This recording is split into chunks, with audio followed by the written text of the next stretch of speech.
रतन लाल का खतना होगा, आप उसको वहाँ पे हिंदू कॉलेज से निकाला जाए, बर्खास्त किया जाए। ये कहाँ की रतन लाल के साथ जो हो रहा है वो सिर्फ डिग्निटी को लेके हो रहा है, आत्मसम्मान को लेके हो रहा है, उनकी जाति के आधार पर हो रहा है। और वही मेरे साथ हुआ। अगर मैं किसी अपर कास्ट से आती, अगर मैं बहुजन क्लास से नहीं होती, तो शायद मेरे लिए लाखों आवाज़ें मेरे साथ होती, लेकिन इसकी चर्चा कहीं नहीं है। बाकी जो हमारे आपकी तरह जो कुछ सोशल मीडिया एक्टिविस्ट हैं वो लगातार आवाज़ उठा रहे हैं, और आप सभी का बहुत बहुत शुक्रिया।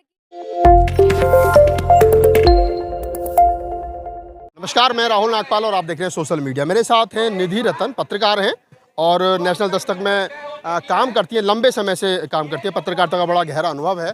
पिछले दिनों आपने देखा होगा कि निधि रतन ने एक गुंडाई टाइप के स्टूडेंट का गरेबान पकड़ करके हिला दिया। पत्रकार आखिर हाथापाई पे आया क्यों, उसका वो काम नहीं है, लेकिन क्या पूरी बात थी, क्या पूरा मामला था। निधि, क्या था पूरा मामला कि एक पत्रकार को माइक छोड़ करके, सवाल छोड़ करके और गरेबान पकड़ना पड़ा? सर, सबसे पहले बहुत बहुत शुक्रिया कि आपने मुझे बोलने का मौका दिया। आप जैसे कि देख सकते हैं, पिछले कुछ दिन का एक दिल्ली यूनिवर्सिटी का मुद्दा रहा, प्रोफेसर रतन लाल का शिवलिंग को लेकर उन्होंने एक इंडिविजुअल टिप्पणी कर दी, उसको लेके लोगों की भावना आहत हो गई। आजकल ना लोगों का सच कहने भर से बहुत भावना आहत हो जा रही है। बस इतना सा ही मुद्दा था। और जब ये कोर्ट ने बोल दिया है कि किसी एक व्यक्ति की भावना आहत होने का मतलब ये नहीं है कि पूरे समुदाय की भावना आहत होती है। उन्हीं के अगेंस्ट में रतन लाल के प्रोफेसर जो हैं, उन्हीं के अगेंस्ट में कुछ संगी लोग वहाँ पर आके नारेबाजी करने लगे, बोलने लगे रतन लाल का खतना होगा, इस तरीके की अभद्र टिप्पणी करने लगे। कॉलेज की प्रिंसिपल ने हमसे बदतमीजी की, कहने लगी कि आप मीडिया आए और मीडिया को अलाउ नहीं है रिपोर्टिंग का। कॉलेज की प्रिंसिपल ने क्यों बदतमीजी की? क्योंकि कॉलेज की प्रिंसिपल का कहना था कि मीडिया को अलाउ नहीं है, परमिशन नहीं है, आप कवर नहीं कर सकती हैं इस इंसिडेंट को। संगी गुंडे घुसकर नारेबाजी कर सकते हैं, लेकिन मीडिया कवर नहीं कर सकती है उस चीज़ को। और आपने सवाल किया मुझसे कि मैं माइक छोड़ करके, मतलब इस प्रकार का जो आपने किया वो बड़ा वायरल हो रहा है। हाँ। तो वो हमारे दर्शक जानना चाहते हैं कि अगर ऐसी स्थिति बनी क्यों? हाँ, माइक छोड़कर उन्होंने शंभू कुमार सिंह, जो मेरे नेशनल दस्तक के संपादक भी हैं और रिपोर्टर का काम भी करते हैं, वो रिपोर्टिंग कर रहे थे, मैं कैमरा कर रही थी।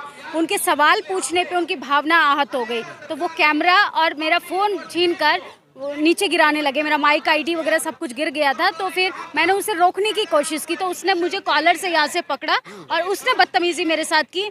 मैं पत्रकार बाद में हूँ, एक इंडिविजुअल महिला पहले हूँ। ये आज़ादी कहीं नहीं है हमारे लिए कि आप संवैधानिक तौर से, असंवैधानिक तौर से माइक छीनकर फेंक दें। आप हमारे सवालों से सहमत हो सकते हैं, असहमत हो सकते हैं, आप जवाब मत दीजिए, लेकिन माइक छीनकर फेंक देना, इस पर तो शांत नहीं रह सकती मैं।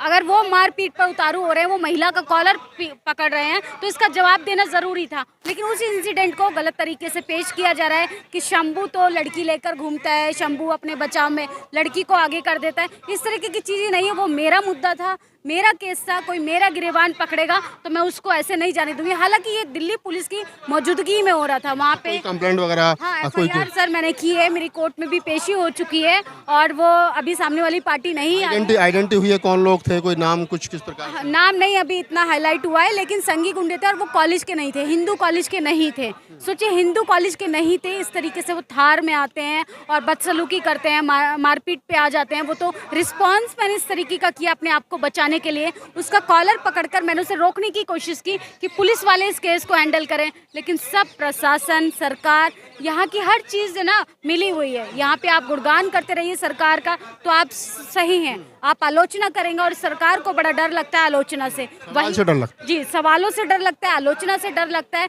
और यही वो हम पत्रकारों के साथ कर रही है। कल को आपके साथ हो सकता है, मेरे साथ हुआ, तमाम आए दिन इस तरीके की खबरें हमारे सामने आती हैं। लेकिन आप शेड्यूल कास्ट से अगर आते हैं, पत्रकार अगर आते हैं, शेड्यूल कास्ट से आते हैं, महिला पत्रकार और ऊपर से शेड्यूल कास्ट। हाँ, पत्रकार ऊपर से शेड्यूल कास्ट, तो आपके लिए कोई आवाज़ नहीं उठाएगा, कोई सोशल मीडिया नहीं बोलेगा, कोई प्रेस कॉन्फ्रेंस नहीं होगी। और यही केस अगर बलिया में आपने देखा होगा किस तरीके से अमर उजाला के पत्रकार के लिए प्रेस क्लब में प्रेस कॉन्फ्रेंस की जाती है और हमारे मुद्दे पे सब कोई खामोश रहता है। आपने कहा कि खामोश रहते हैं, बड़ा खासतौर से मेन स्ट्रीम मीडिया हो, एक जो संघी किस्म के जो पत्रकार हैं वो खामोश रहते हैं, लेकिन जो कहा कि वो बाहर से लोग आते हैं, थार में आते हैं, उनको आने दिया जाता है, और वो स्टूडेंट भी नहीं होते और पार्ट ऑफ मैं कहूँ कि मतलब कॉलेज भी नहीं है, बाहरी लोग हैं, उनको परमिशन है और आपको परमिशन नहीं है। तो मतलब इसमें इसके पीछे क्या लगता है आपको कि जो शासन प्रशासन है या स्कूल का जो कॉलेज का जो ढांचा है वो जिम्मेदार है? सर बिल्कुल वो प्रशासन जिम्मेदार है। कॉलेज का जो स्ट्रक्चर है वहाँ पे कौन लोग मौजूद हैं? एकमात्र जाति के लोग।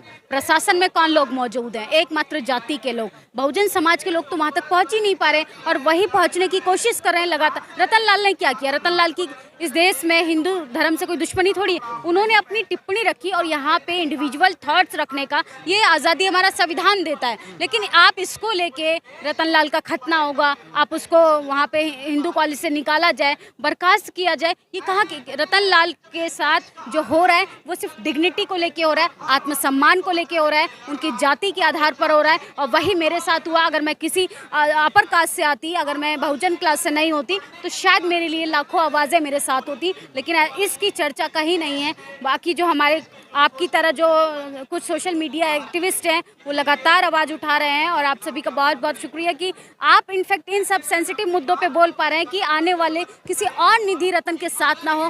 फूलन देवी बनने पे अगर आप मजबूर करेंगे तो हमें फूलन देवी बनने में कोई संकोच नहीं है। हम मारपीट की भाषा अगर आप समझना चाहते हैं तो मारपीट से समझाएंगे, क्योंकि बहुजनों को मानसिक और शारीरिक रूप से कमज़ोर करके बहुत दबा लिया।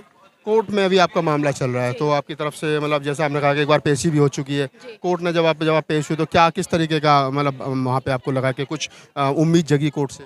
कोर्ट से उम्मीद जगी है सर, क्योंकि संवैधानिक तरीके से हमें अपनी लड़ाई लड़नी चाहिए। क्योंकि बाबा साहब ने जो प्रावधान बनाया है कि अगर कोई आपके साथ बदसलूकी करता है वो आपको तलवार उठाने पे मजबूर करेंगे, लेकिन हमें कलम की ताकत पे अड़े रहना है। और वही ये लोग कर रहे हैं। इस तरीके से सांप्रदायिक दंगे और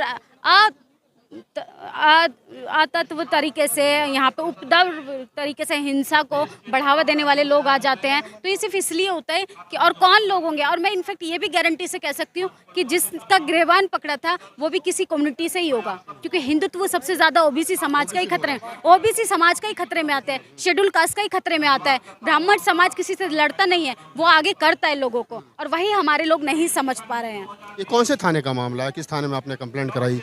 ये मैं दिल्ली यूनिवर्सिटी की पटेल चेस्ट है, वहाँ पे मॉरिश नगर थाने में मैंने कंप्लेंट दर्ज कराई है। आरोपी थे। अभी तक हालांकि प्रशासन ने इस पर कोई संज्ञान नहीं लिया है, प्रशासन ने कोई कार्रवाई नहीं की है और वो लोग अभी पकड़े भी नहीं गए हैं। तो आप थी निधि रतन।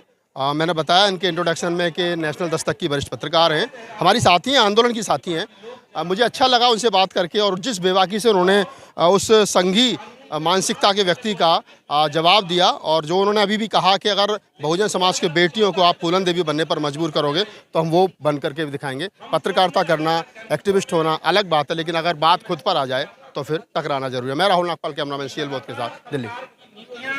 रतन लाल का खतना होगा, आप उसको वहाँ पे हिंदू कॉलेज से निकाला जाए, बर्खास्त किया जाए, ये कहाँ कि रतन लाल के साथ जो हो रहा है वो सिर्फ डिग्निटी को लेके हो रहा है, आत्मसम्मान को लेके हो रहा है, उनकी जाति के आधार पर हो रहा है। और वही मेरे साथ हुआ। अगर मैं किसी अपर कास्ट से आती, अगर मैं बहुजन क्लास से नहीं होती तो शायद मेरे लिए लाखों आवाज़ें मेरे साथ होती, लेकिन इसकी चर्चा कहीं नहीं है। बाकी जो हमारे आपकी तरह जो कुछ सोशल मीडिया एक्टिविस्ट हैं वो लगातार आवाज़ उठा रहे हैं और आप सभी का